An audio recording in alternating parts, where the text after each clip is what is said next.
Ma. Oh, ano naman yan? Pinapatawag ka sa school namin. Patawag na naman, Junjun. Bakit? Ano na naman kasalanan yan? Ba't ako? Ikaw ang may kasalanan, ma. Ikaw pinapatawag eh. Nanggigigil talaga ako sa'yo, bata ka. Yung, nanggigigil ako sa'yo. Sige, mag-base ka. Pupunta tayo sa school nyo.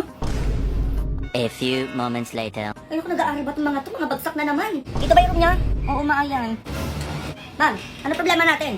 Ay, madam, nandiyan po pala kayo. Wala bang ma'am, pinatawag niyo ako eh.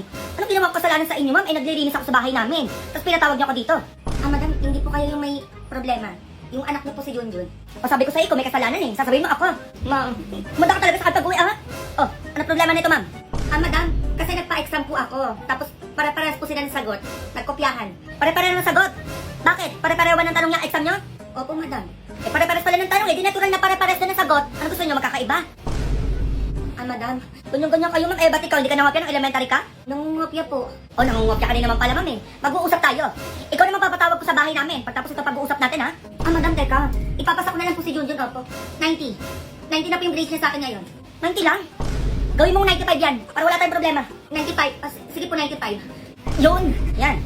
Oh, pasado ka na.